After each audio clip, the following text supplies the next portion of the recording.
many to ban. So at that point, you really just start having to strategize which champions do you know power pick wise that you can play the best, or which champions do your opponents know the best that you want to deny. And these are just looking like fairly generic bans on both sides. Yeah, so far that is the case. Ball's pulling his fair share of attention, though. 2 of the 3 bans so far aimed at him, but this is a man I feel like we see adapt quite well to the times. Whether it's a tank or a mage, he seems to perform quite nicely, especially by NALCS standards. Hauntzer, a name that many of you guys don't know very well. When he was on LoL Pro over in the Challenger Series, was one of the shining stars of that lineup. And now, his LCS, not quite debut now, his second game though. A player I expect to do well. And amazingly, a Fizz ban over Rek'Sai. That's actually a name we didn't even mention when we were going through the pluritude of champions that are bannable. Kassadin as well coming through for Gravity. I think that Rek'Sai is an overpowering pick in many circumstances. We'll get to see if Meteos has had time to practice it enough, since it's just banned all the time in solo queue. You only get so many solo queue practice games there. Morgana going to get picked right away for Bunny FuFuu here. And the early Kassadin pick also blocks a lot of the potential mid laners that High would want to play, such as a LeBlanc. Typically consider Kassadin very good in this matchup. Also considering that Rek'Sai is a flex pick, and I guess we just don't see her played top lane much, I still think that chance exists. But it's always something that I want to keep in the back of my head whenever I see this champion picked. This is the 5.1 patch that we're playing on as well. And to me, the pre-nerf Q top lane Rek'Sai really put her over the edge. I'm getting it this time. Yeah. I'm going to be calling Rek'Sai I'm hearing you. The majority of the game. Not making any promises. But yeah, when she did more damage up top lane like that, it was more overpowering there. I think now it's the mobility and the vision control that is really making it a big thing. And with Sion there, it's pretty much guaranteed in the jungle. Yeah, virtually guaranteed in this one. So Janna also comes through for LemonNation. Happy to play this game with a very well-rounded lineup. Some disengage, a big tank there, and a great early game jungler. And the crowd is chanting for Gravity, because why not? Who wouldn't want to see Urgotheimer? Saintvicious is also, in the expansion tournament, the player to bring out the most off-the-wall junglers. His jungle Karthus was actually very impressive in one of the games. Yes. So the door is open for them to do things, even though Lee Sin is up.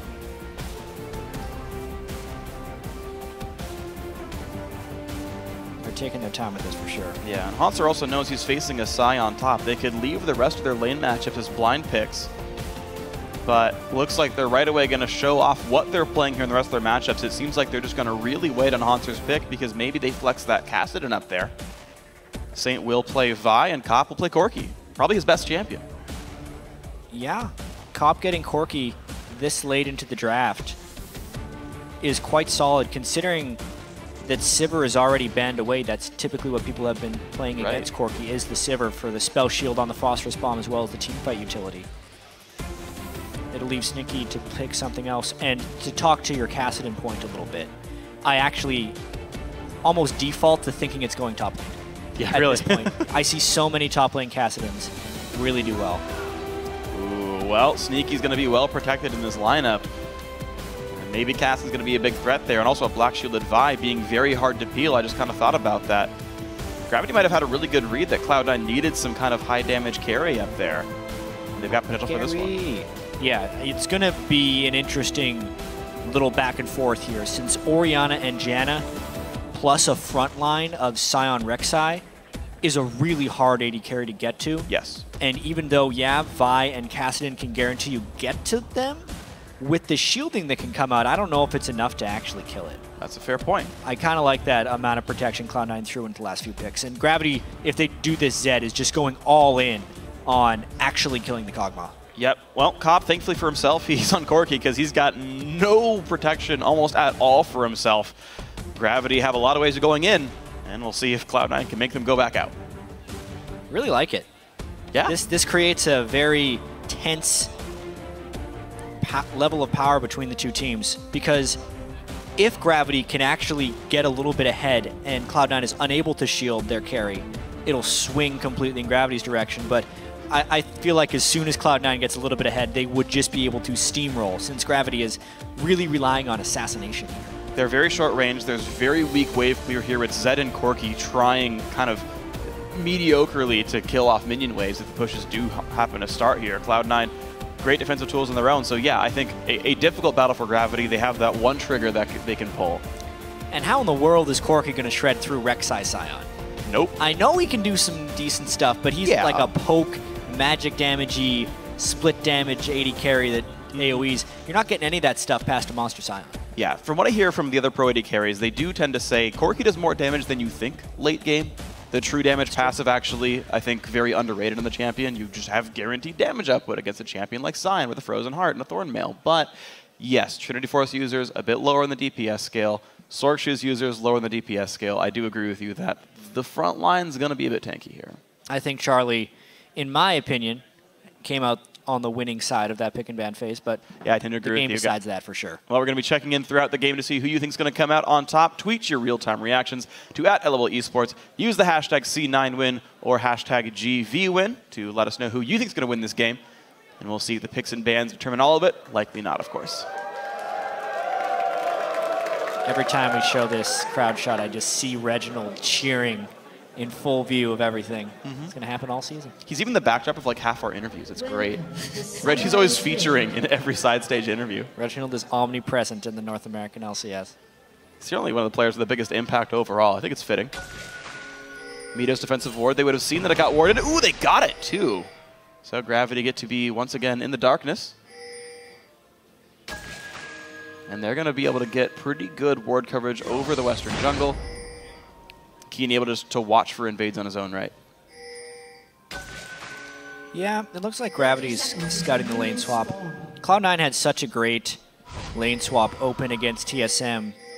It would be unsurprising for them to do it again, especially considering it is a Kog'Maw against a Corki. I think Corki wins that matchup pretty handily in a 2v2. Yeah, the one thing that I do want to think about, and you're right that Corki is going to be able to beat Kog'Maw in most matchups, I do actually like Janna against Morgana. Because the attack damage buff, as long as you can dodge Dark Bindings, means your AD carry is better than their AD carry because you have a Janna shield. And so I actually consider this matchup closer as long as you can dodge Bindings. And of course, that is a big if. Also, it's the first time I've seen base Morgana since the patch, the texture update. Everyone runs skins on her. But that's a significantly improved base model. Absolutely. I wonder how long these guys are going to be splitting jungle, because I have seen, and I actually rather like it. Notice how Bunny FuFuu is running back to the top lane now. I don't think that's necessary. Nice. Everyone's like, how did Balls die to the Raptors? It's a plan. Yeah, he kills it faster if he executes himself, actually, because he gets the attack returns passive, hits level 2, revives very quickly at base, and can immediately teleport to lane. And it's the same plan as the first time for Cloud9. Balls immediately TPs top lane and tries to just absorb experience. Now, Corki Morg does have threat here, and Balls has to be aware of getting jumped on. I mean, Dark Binding's been learned here. Does everyone in Fantasy with Balls just lose half a point because he did Raptors? Yeah? Yeah. Hey, he gets 4 CS for it, though. So they lose 0.46 points. Well, there we go. He's already making it back. I'm just, wow. Yeah, he's able to be so relentless here. And there's just I wonder how much he's going to shove out. I mean, because he was able to get level 2, and then Sion actually has very good distant wave clear skills. I wonder if he's going to be able to continue to CS because of his level advantage in that lane, even if he's gotten the lane shoving the other direction. That'll be really interesting to watch for. True. And he did just get a friendly ward down from the recall to watch for any jungle ganks. It's not even a good way for Saint to jump on him. Binding, will it come out here? Is it even up? Yes, it is, and that's actually the big risk, because Balls gonna die. Yup. There goes another half point in Fantasy. That's too bad. Really, Balls overstaying right there, unless it's all just a brilliant CS strategy. He got honestly, 3 more. With his 15 CS, it's not worth the kill giving up on the other side. That's 400 gold to Bunny FuFuu, which can litter the map with wards this early on in the game. Yeah, he had the dodge of Binding for that to be worth it. If even just flash it or something. Didn't happen. Great play by Gravity. And this slowly farming Hauntzer is maybe going to have an okay game now. Yeah, Since it's true. We always have to look at the other side of the coin in these lane swap scenarios. And keeping a Kassadin down early game is typically more valuable than keeping a Sion down early game, just because it takes much longer for Kassadin to crest into a useful champion. And at 5 CS at 4 minutes and 15 seconds and only level 2, Kassadin's nowhere close to being useful. No, not at all. I mean, even the value of levels, I think, is lower than it is on Sion, where he's going to get all his tank stats, whereas Kassadin's abilities barely even gain damage by ranking up. Like, he really is so gold dependent as a champion. And this is LemonNation. Great bind. Here comes Saint as well. A lot of good burst. Lemon forced to use his flash. Yeah, he had yet to skill up his tornado, so his peeling ability was non-existent right there. And the lane swap roaming early game by Gravity is actually doing better than what Cloud9 has thrown out in a lot of scenarios.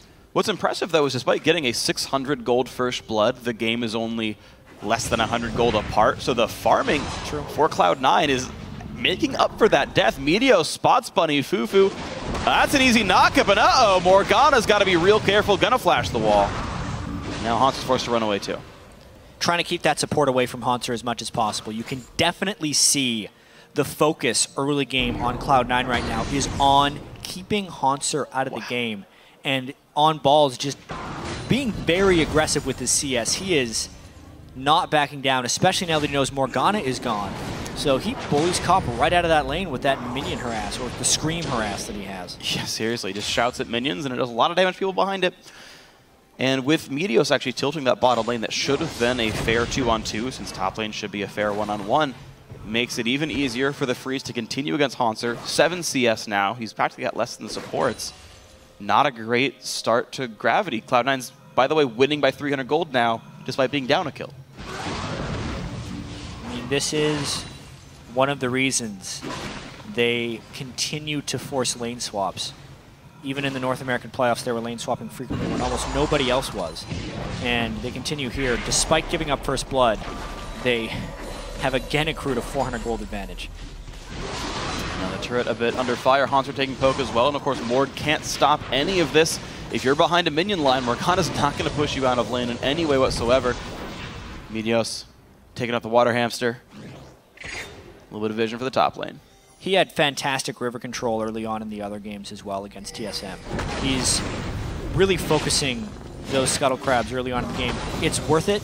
It gives you control over roaming in a lot of ways because it makes your warding much more simplistic with the guaranteed ward in the river, as well as giving 85 gold per time he kills it, 50 for the kill and 30 from his jungle item. The jungler who controls those generally wins the early game if you're also able to clear the rest of your jungle. And so far, so good. 27 to 23 CS. Meteos hasn't been slacking in terms of farm. In fact, practically level 6 here. Saint forced to leave his own jungle on what would have been a strong side of the map. And nope, Meteos just... He knows where he is. Boards, control over the blue buff. That, of course, will spawn soonish. C9 already ready to fight for this. Bunny FuFuu only level 4, but there comes the engage. High gonna take a lot of damage. Shockwave will hit, but is it enough? No, Saintvicious picks up 1. Now here comes Deathmark. Will it be more? This is pretty dangerous. Balls gets 1 thanks to a teleport and an ultimate. LemonNation survives as well. What a great fight for Cloud9. Actually 2-2, I take it back, it's equal. Yeah, and Cloud9, I think, thought they were much safer going in there, considering the fact that Balls was able to teleport down and Cop would be trapped up there as an AD carry. But based on the fact that High really got jumped on at the start of this fight, before Meteos could get off any good burrow ability, destroyed them. As he's using a Shockwave, it is pretty much his dying breath, so he doesn't get to use his spell rotations. Not to mention, I think Bunny FuFuu was a little bit ahead of LemonNation on that, so he gets there as well.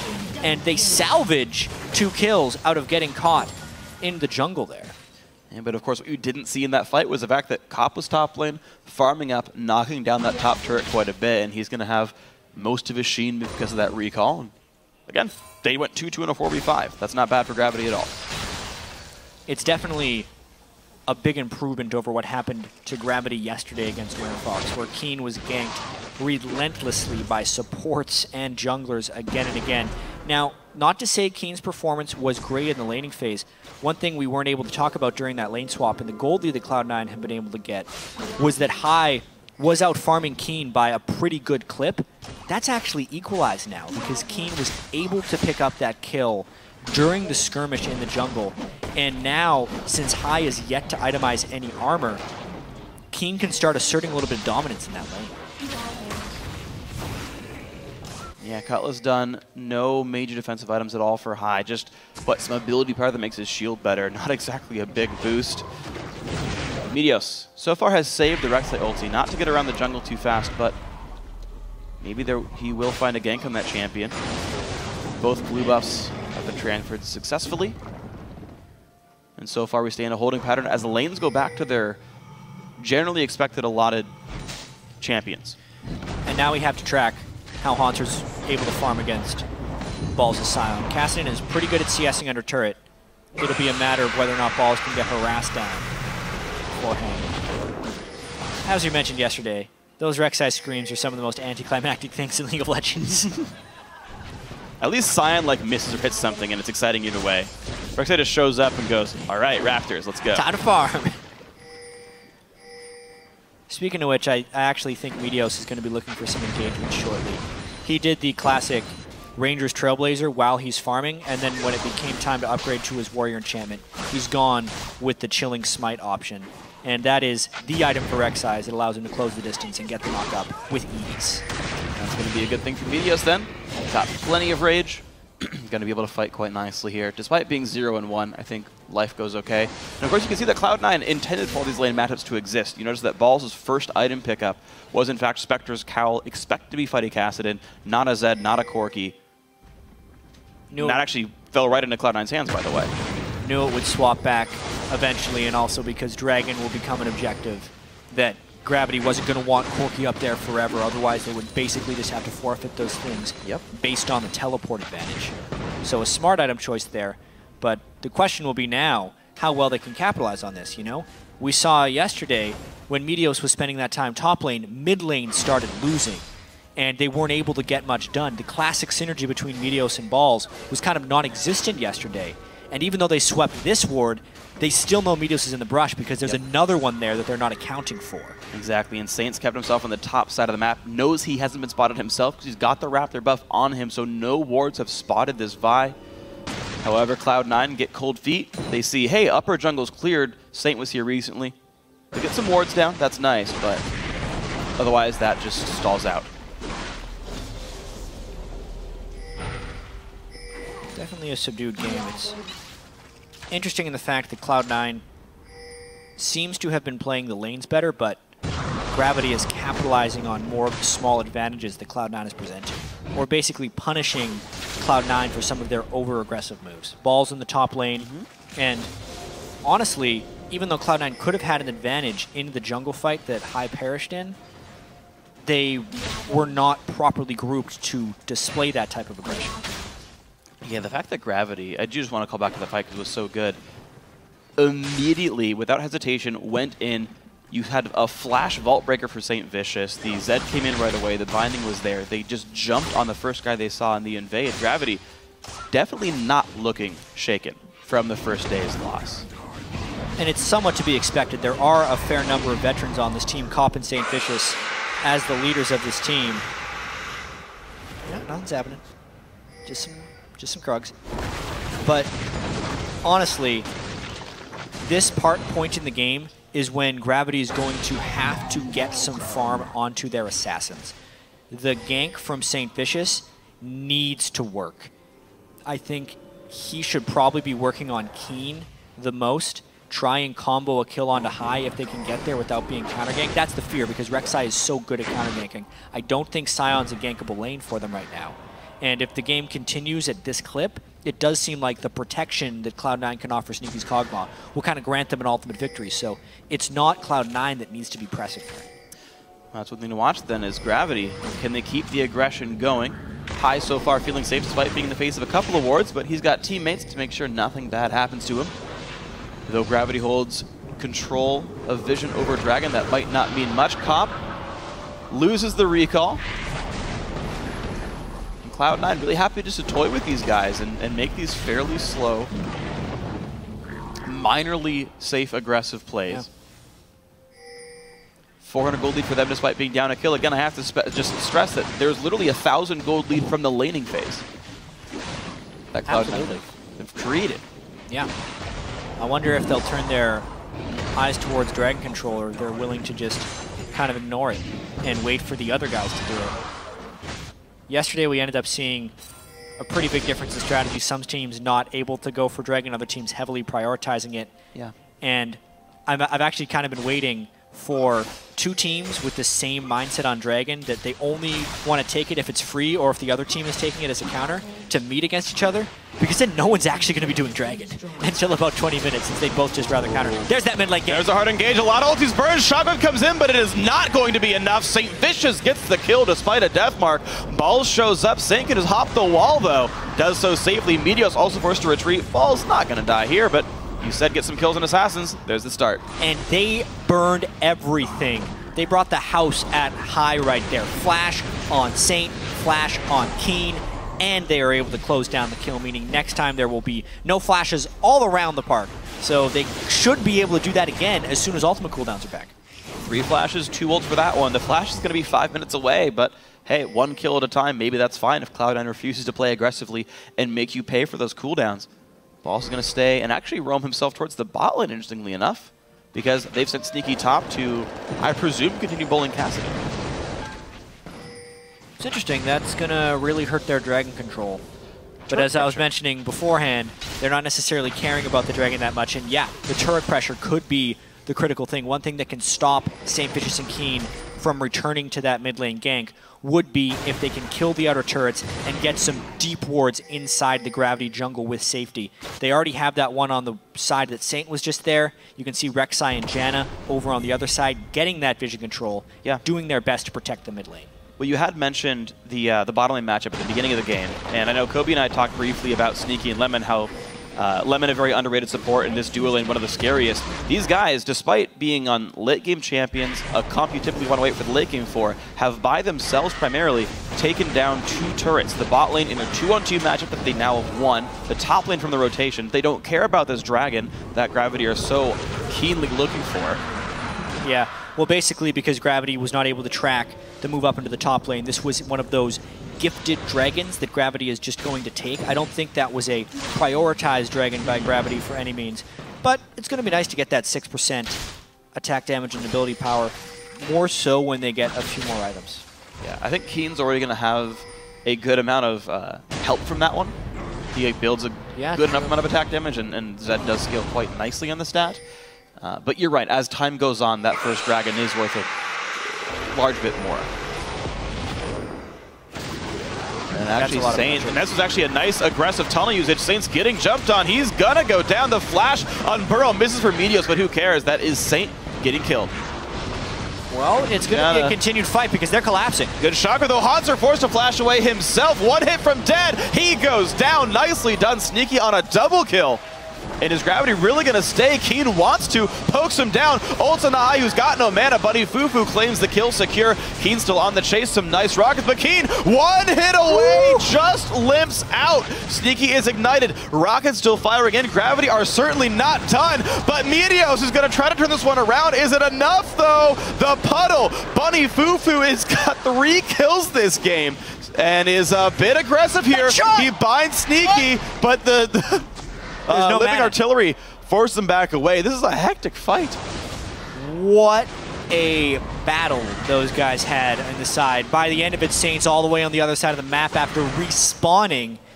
It seemed like Gravity was just piling in mindlessly after the Cloud9 catch, but they were actually able to turn 2 kills out of it, thanks to some nice play from Bunny FuFuu's Morg. You can see right at the start here, Saint with his exhaust didn't want to try and bring any damage. He could also not escape. He is making the call right there to have the fight turn around. That's why he would use his ultimate, and that's why Gravity tries to come in. But they don't necessarily account for high. The shockwave onto where Hauntzer Rift Walk was a huge turn there, and they really underestimated the damage of a Janna shielded Trinity Force Kog'Maw. But the fight and replay are so long, Cloud9's already back pushing the mid lane. And so Sion had gotten 2. The fight ended with Gravity finding 2 more at the end of it all, so it went pretty equal, all said and done.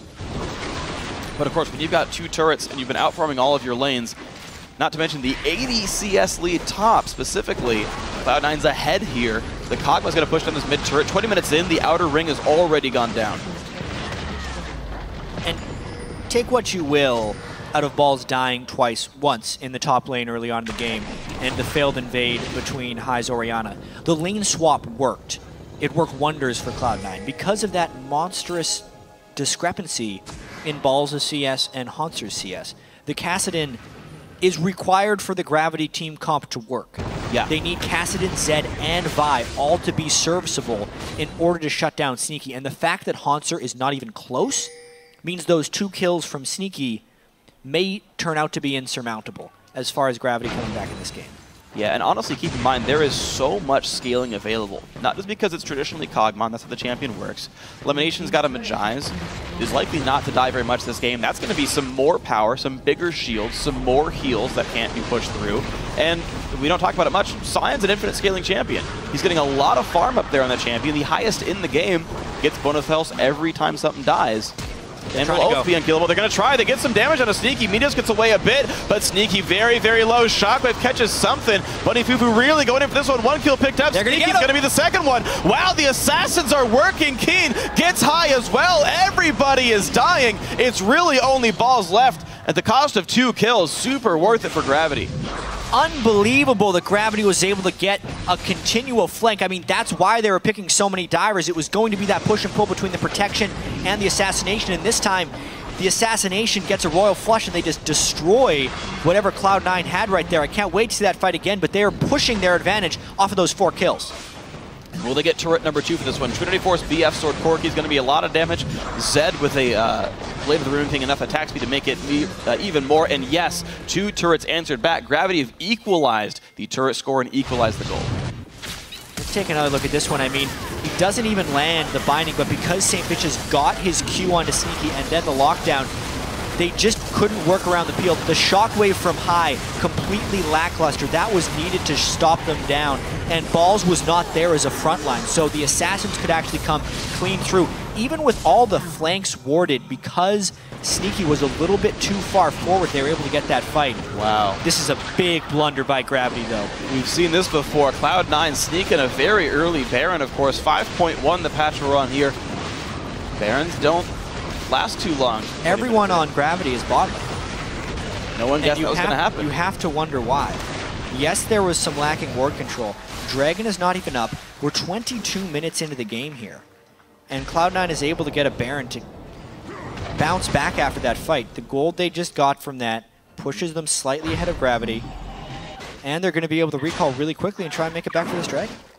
But the one thing to keep in mind with this Dragon is, of course, it's a Baron buff team. Exhaust is back for LemonNation as well. Rek'Sai screams towards the top lane. Cloud9 not really that interested in contesting for this, it seems, whereas Gravity are right on this spawn. Yeah, it's just Dragon number 2. So sure. It's not too big of an edge for Gravity. Cloud9 will happily trade the Baron for that Dragon, which is what it looks like. Maybe they could have tried to rush headfirst into that, but after the fight they lost, they're sticking away from there. We got to be able to keep eyes on Keane in that next fight. It's crazy how much work he did. The amount of peel that was used prior to Keane going in on Zed was really what swung that fight. So Cloud9 now needs to have a higher appreciation for Keane's damage and use their peel on that, not necessarily on Saintvicious or on Kassadin. And the thankful thing for Cloud9 as well is they managed to get the mid lane tier 2 turret as payment for that Dragon. Gravity was behind them, the quick push happened, Baron buff minions, of course, great at taking these things down. There's so many different advantages trading back and forth. Not only are the comps so different, but split pushing definitely available here with the turret damage buff. This turret itself taking plenty of damage even without that. Cloud9 really knocking it down. Gravity, can they go in on this one? They really want to, even though Cloud9 has the Baron buff. Now they won't be regenning, that's a good amount of poke. I wonder how much they're going to be willing to commit on this. Wow, Balls at half HP, Hai also?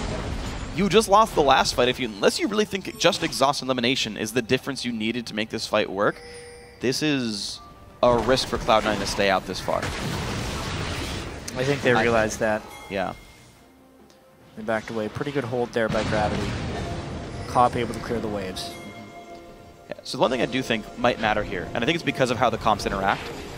Dragon 2 means more than it does in the average game. Because there's a Zed who can win probably any 1v1 matchup in the game right now. Maybe not against Sion, but has turret pressure because of this dragon buff.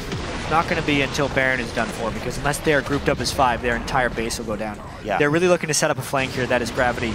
They need to be able to come in from multiple angles like they did in that last victorious fight. But since Cloud9 is up against the wall there's only 2 possible angles instead of 3. Now they're going to run backwards and to the left. They know something's a bit amiss here. They actually pinged the warning. There's the ward, spotted out Keane. The artillery from Kog'Maw also, make sure they know he's there. And now Cloud9 have 5 of those 6 outside the base turrets. A few seconds left for the empowered recall.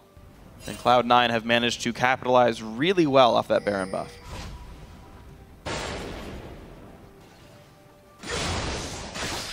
It's almost like the game is resetting a little bit here. Baron was able to take down several turrets.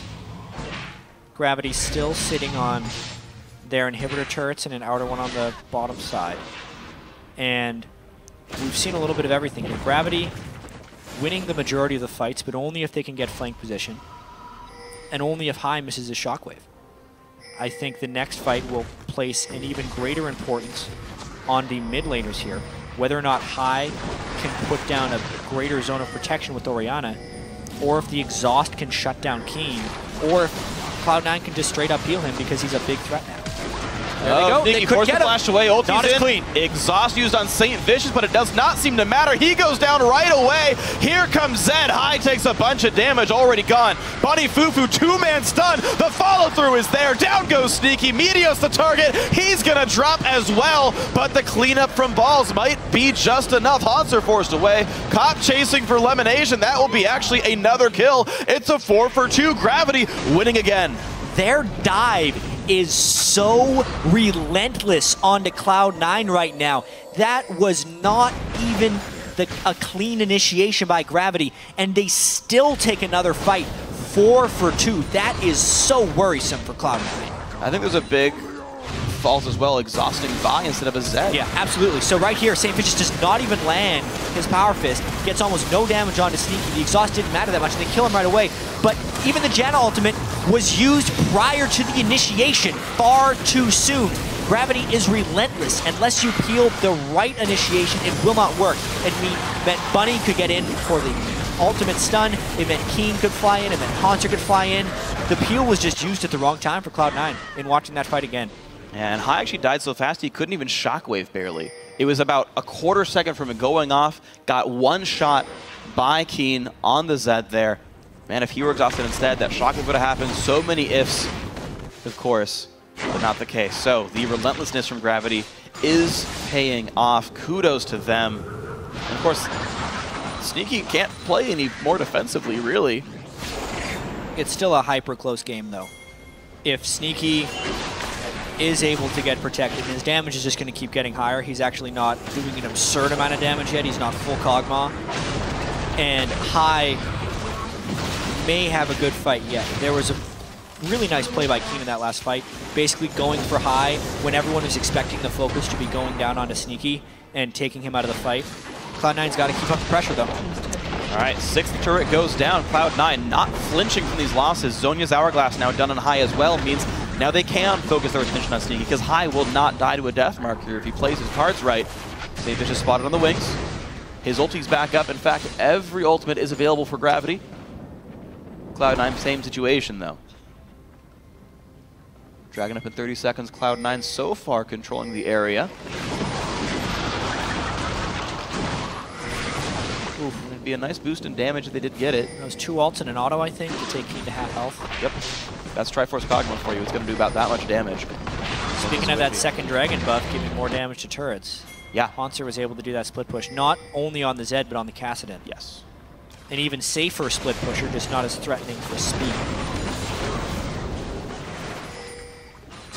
And never forget what Cop can do on a Trinity Force AD carry. Those things are very good at killing turrets. But look at this. Cloud9 don't care about the dragon. They're setting up Baron and daring Gravity to ever try for the southern objective. I wonder if Gravity would just give up another Baron. Take Dragon number 3, say we'll hold you and fight you if you try and come in. You can tell they're willing to take a few risks with the Baron, but they do have that nice ward in the river as Pop solos the Dragon.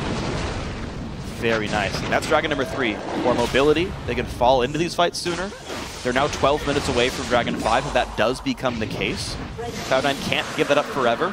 Yep, and the move speed's going to help them chase down and dive as well. Yeah. I mean, they're already better split pushers. Now they can't even be caught as easily. I don't know. Gravity actually in control here. It's very impressive. Putting Cloud9 in a real danger of starting season 0-2. Which would be unthinkable after watching them dominate IEM San Jose. Here they come. Slow on a sneaky. Will they go in? A rocket lands from Cop. Balls a very large tank. But yeah, he doesn't really feel any pain in this one. Level 15. Frozen Heart and Randuin's here. He's got some nice cooldown reduction, by the way, so a lot of spam available to him. He's actually been a decent damage threat in these fights. Yep. But the fights are so short-lived, it doesn't really matter what kind of damage balls can deal. So tricky. Balls just needs to find a way to keep people in front of him. It's just Gravity went all in with that last pick Zed. They were going to skip the front line from Cloud9. That seems like their plan. It's been working pretty well. Just running straight for the squishies. So far, so good. See if High can land one good shockwave. It was Bjergsen who beat him up in lane in the very first game of the split. And Bjergsen more or less hard carried TSM in the matchup. High here has missed, honestly, numerous shockwaves. He had a good early laning phase, but now 0-5 and 7. Hasn't kept himself alive in team fights. It's a bit of a worry for Cloud9. And now a Baron attempt. Now they get spotted going into the pit. Yeah, this isn't a flank that Gravity would want. They need to get a flank of some kind on and get off that Baron. It slows. Meteos is going to get jumped on. He's got very little health. Flashed away. Now Gravity have taken quite a bit of poke themselves. The inside track in the mid lane is here for Cloud9. They could trade an inhibitor for Baron if they went right now. Gravity's got to go back to base right now. Otherwise, Cloud9 could easily take that inhibitor. This forfeits control of the Baron pit as well. It does smash a giant minion wave on the bot lane, though, and look at this damage output. This could be the 6th turret for Gravity as well. Looks like some of the recalls have gone off.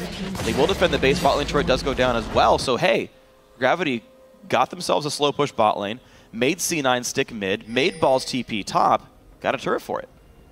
This has turned into an incredibly close game.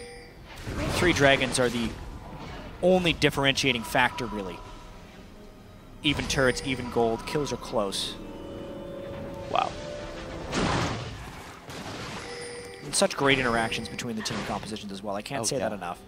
Gravity recognizing that Cloud9 had built a lot of peel, and then instead of trying to pivot at the last minute, just went even further into the same direction.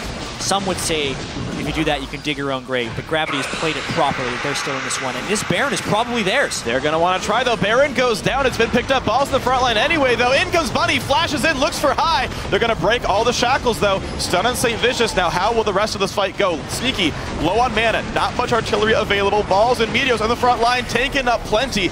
No assassinations have yet happened. Keane has ulti, goes in and a sneaky, nice flash over the wall. Hauntzer, Zhonya's off on the side, gets the kill onto High. 1-for-0 Gravity, and out they go. Down goes Sion, 2-for-0 Gravity.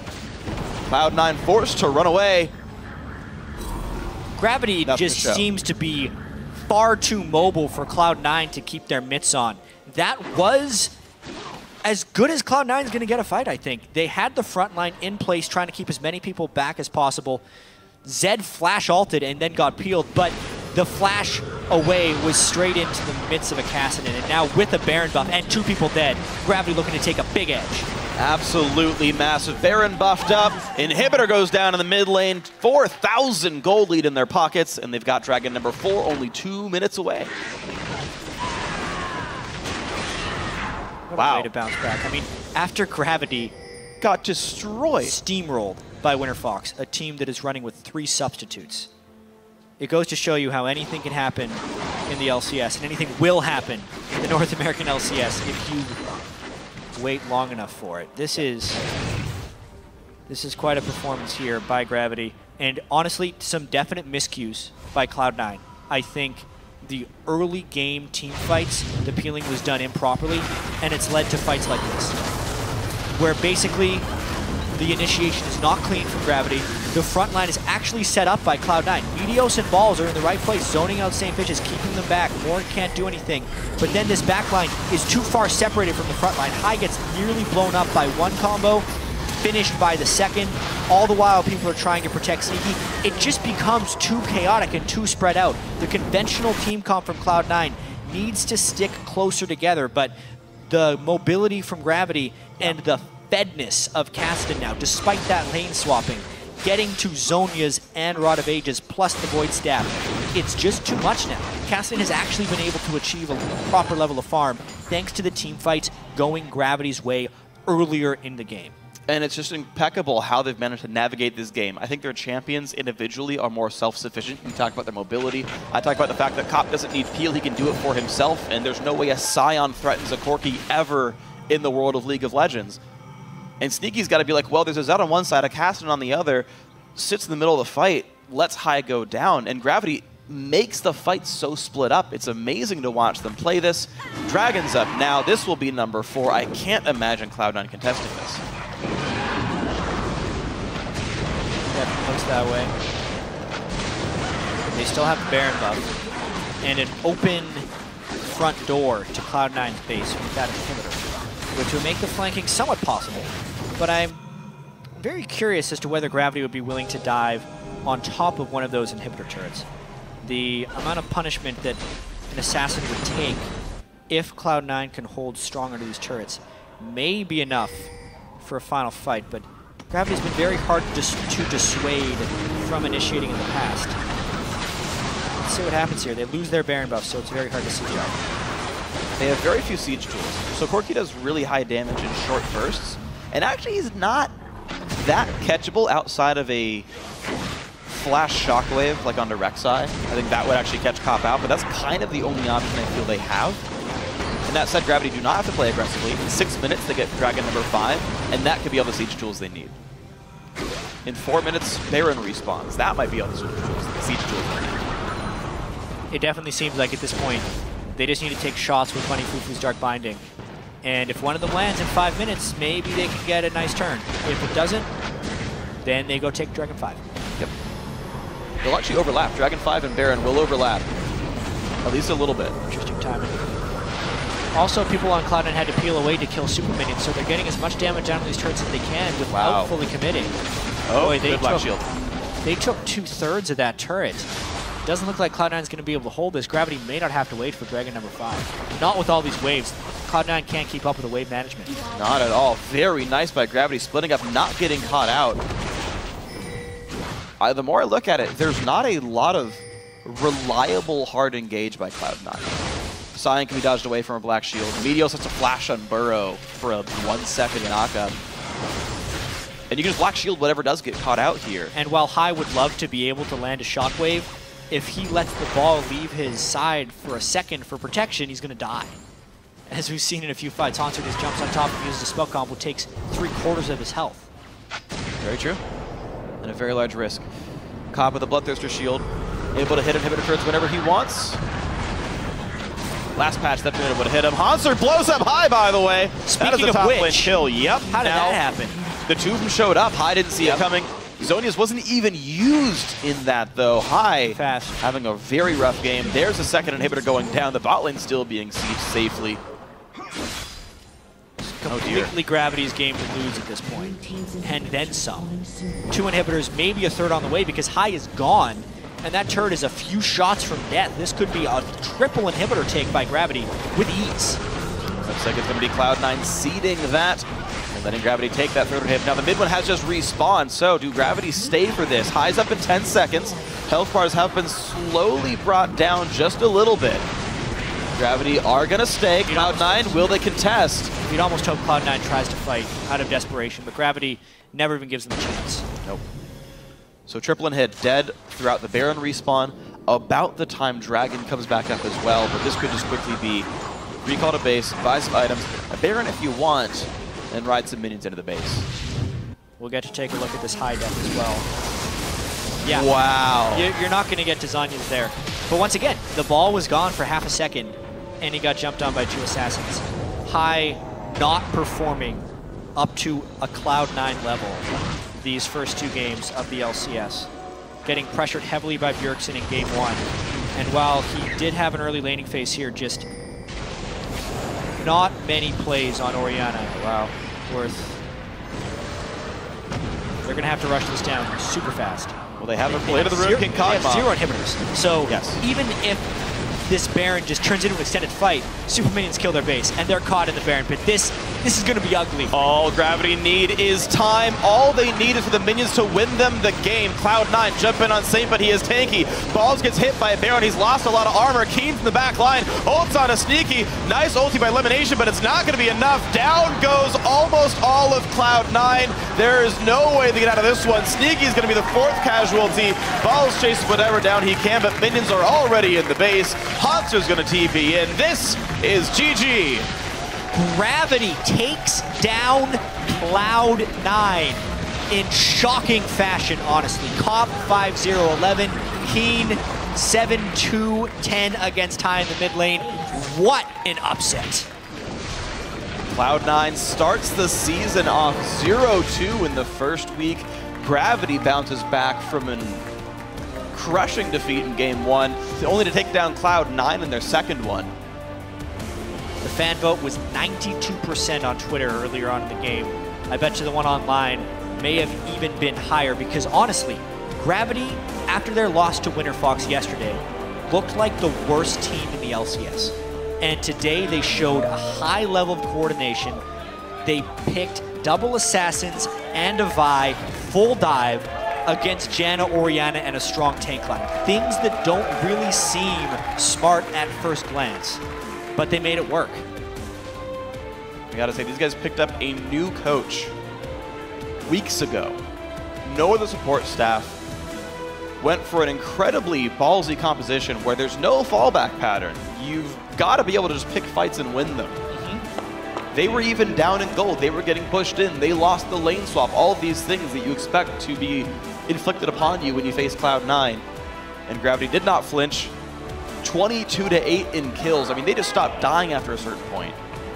They really did. Once the dive started working, what's going to kill you? We said in Champ Select it was going to be a make-or-break game in either direction. If Cloud9 could avoid the flanks and repel the assassinations, they were going to crush. But if the assassination